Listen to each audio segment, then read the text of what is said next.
Dito sa clinic na to guys, dito magpapatuloy si Alishan. Dito kami nagpa-termin.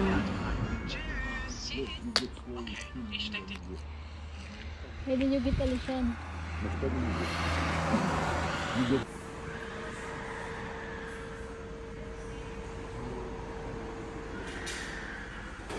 Guys, ayun yung umiiyak si Alishan yun guys. Bawal yung parents doon sa loob. Kasi yung room isolated ba yun? Yung bata lang doon, tsaka yung doctor lang yung nasa loob. Pati yung nurse. Yung asawa ko, pati yung friend ko. Tapos dito guys, pag pinapatuloy yung baby, merong witness, ayan siya, yung friend ni asawa ko, pati yung asawa niya. Parang yung pag ikakasal sa sibil, ganun. Kawawa si Alisha, iyak ng iyak.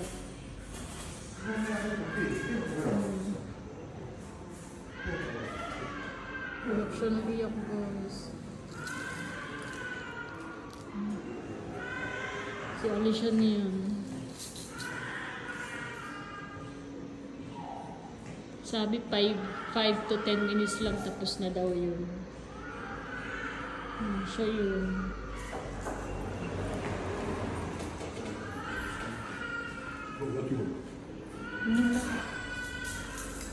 Ay maybe ano lang.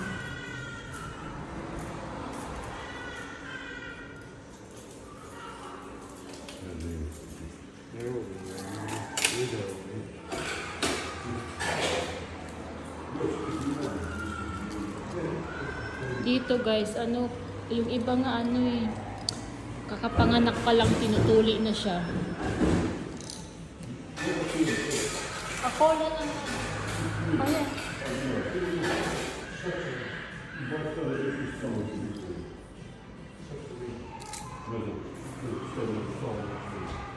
Nagtigil sa iyak si Alisha.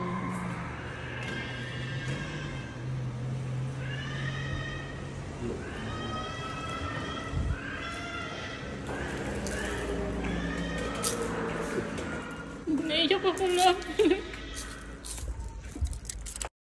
Tapos guys, dito, 'di ba, after siya tuliin, may parang konting salo-salo. Tapos mag-grill kami mamaya ng lamb, tapos i-invite yung mga friends, yung mga kapitbahay.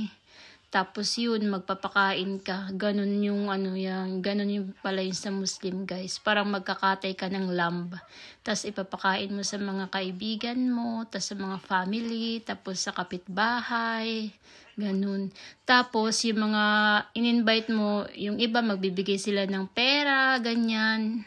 Magbibigay sila ng pera kay Alishan. Ganun pala yun. Ang galing.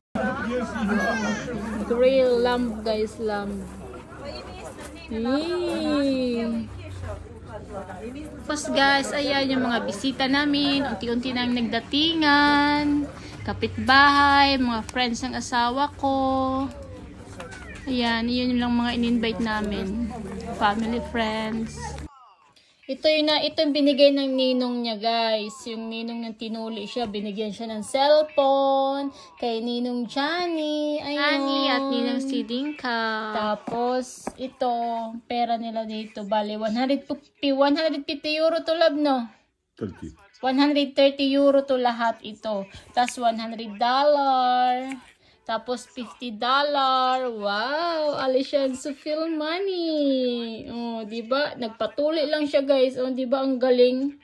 Nagpatuloy lang siya, may pera na siya, tapos may party pa siya.